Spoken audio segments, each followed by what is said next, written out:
Well, hello everyone, and welcome back to another episode of Four Goes Fishing. And today we start a new series, Quest for a UK 30.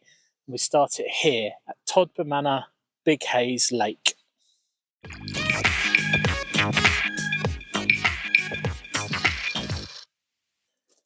Right, howdy doody guys. So it's evening. It's just gone 6 p.m.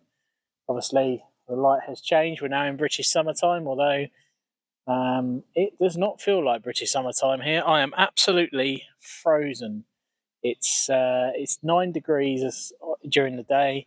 It's getting down to freezing tonight, but this is the worst night of the sort of 3-day, 72-hour session I've got.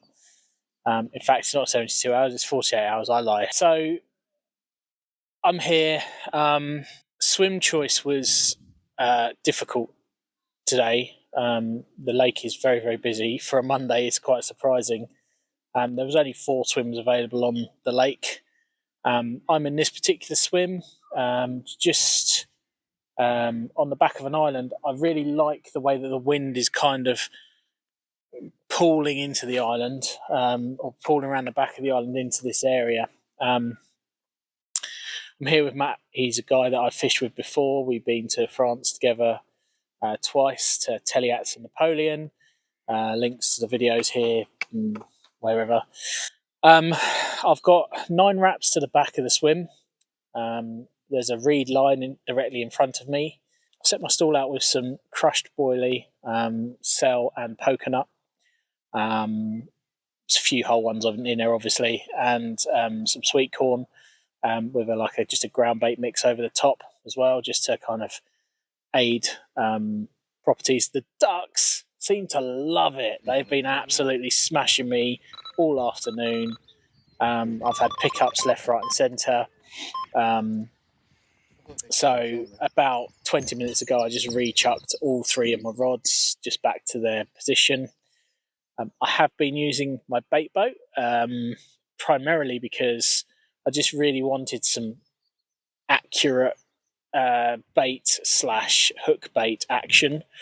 So yep, that's on there. So yeah, I'm quietly confident. The ducks have gone away. I haven't bothered to put any more bait out.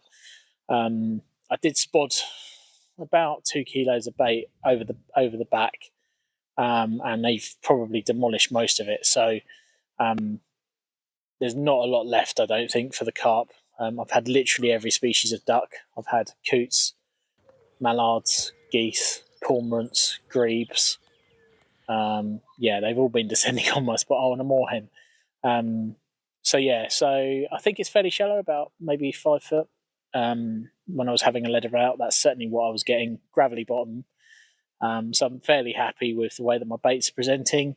I am now that I've recast them after the duck or whopper list that occurred this afternoon. But yeah, that's where we are.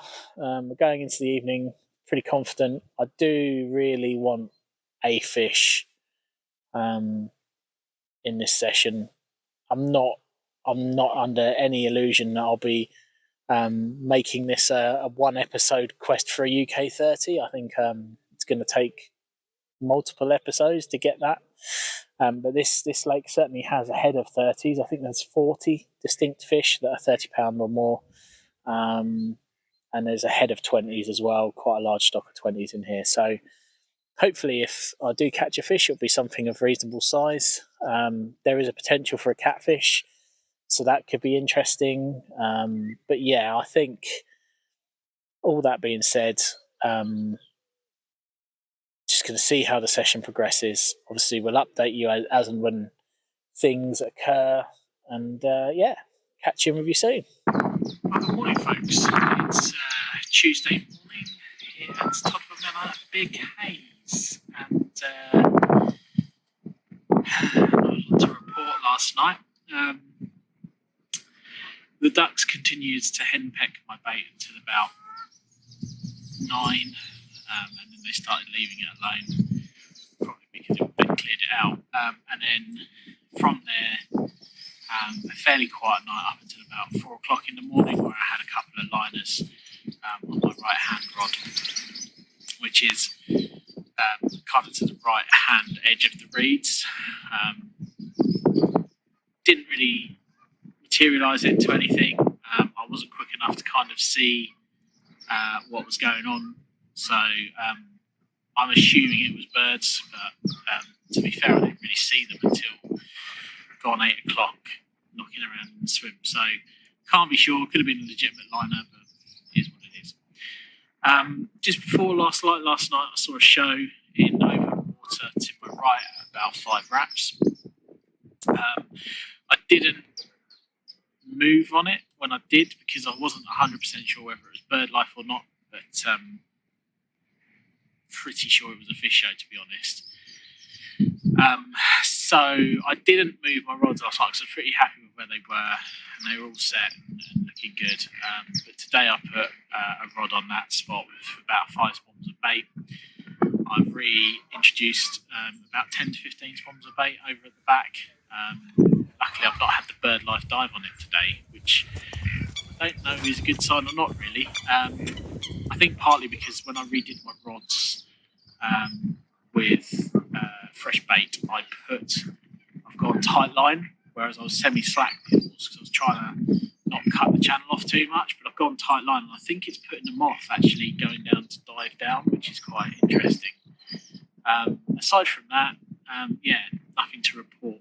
The lads that were to our left of us, they had a 40-pound catfish in the night and a couple of other smaller ones, so that's good for them. But in terms of everywhere else on the lake, it's fishing fairly slow, apparently, for this time of year and the lake itself. So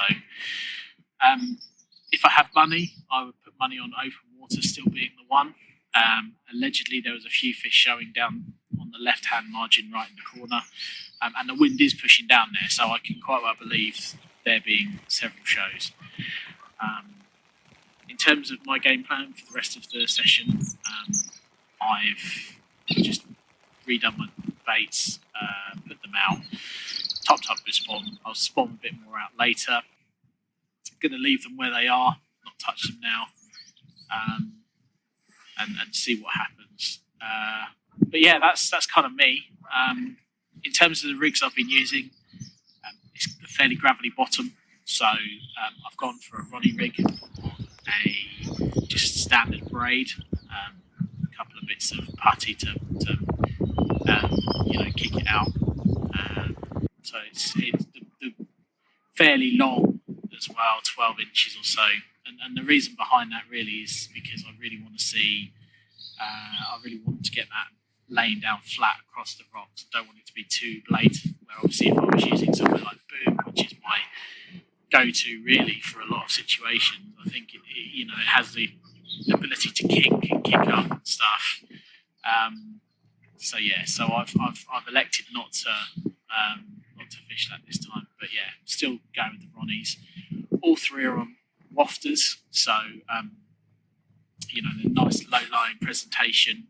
I've got one on a match the hatch. I've got one on a pineapple hell. Nope. Pineapple hell.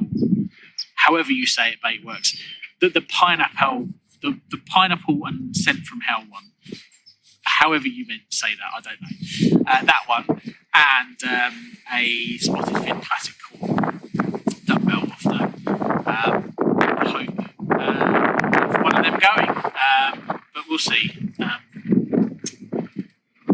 It's been the conditions. I mean, you can probably tell it's pretty windy at the moment. It's been raining quite hard all morning. Been confined to the bivvy for large portions of it, just because it's been raining fairly hard.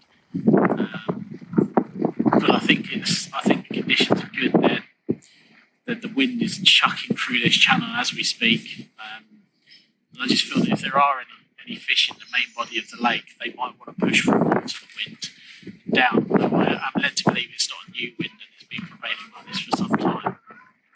So it could well be that they're not. But it's a southwesterly-ish type wind, so I'm hoping that they're moving on it rather than sitting off the back of it. But yeah, that's me. My traps are set. Hopefully I can intercept one coming into this bay. But we'll have to wait and see. For now. Well, guys, here we are. We're on the last day. Not much to report overnight other than Matt, the cheeky little devil, had a 24-pound carp at 2 o'clock in the morning, which was delightful. I've moved swims. I'm in a new swim. I'm to the left of Matt now, and the guys that were in here vacated. I've got areas of open water. Matt's fish came from open water, so I figured, got to do it. Got to give myself the best chance of catching a fish. And it's news! It paid off! Not sure what we're into yet. Let's hope it's not a bream. Coming in very easy, and it's not looking good. It's not looking good. Oh no! Oh no!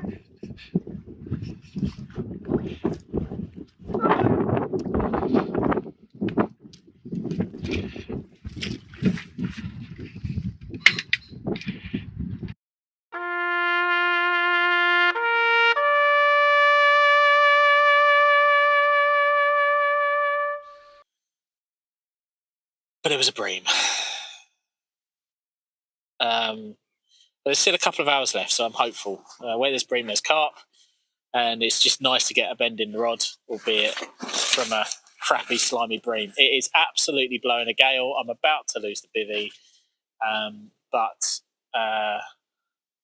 it's been a good session nonetheless. I think if you're looking to fish Todber, Big Hayes, great lake. The facilities are excellent. The tackle shop's amazing. The toilets are incredible, clean and warm, and all the good stuff that you expect from a toilet. Flushing is another very important point.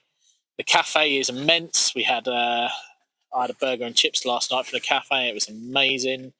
Touch pricey. It was £11.50 for a burger and chips, but it was like a gourmet burger. It wasn't like a bird's eye special.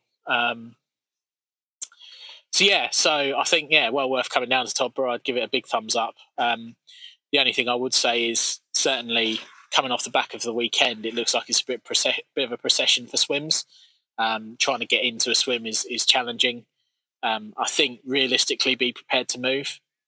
Certainly this time of year, it seems like the fish do favour the open water rather than the channels. I imagine that changes as the year goes on, and they're looking for shelter and shade and stuff off the back of the sun. And I imagine the swim that Matt's still in and I was in, probably would do a few more bites in the summer just from fish sheltering from the sun. But it's all good. Like I say, got a couple of hours still to play for. Literally just fishing singles with a little PVA mesh bag, cast to likely looking open area spots. And it's resulted in a bream. So there's hope yet. There's hope yet. All is not lost. But thankfully, I haven't technically blanked, which is the best news of all. It's always a good confidence booster that you're doing something right. So,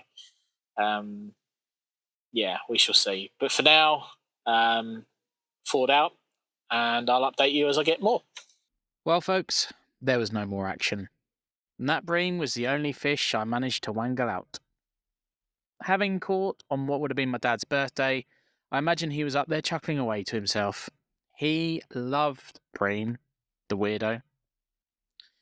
Anyway, to add insult to injury, the heavens absolutely opened up as I was packing up, so now I need to dry everything off before I go again.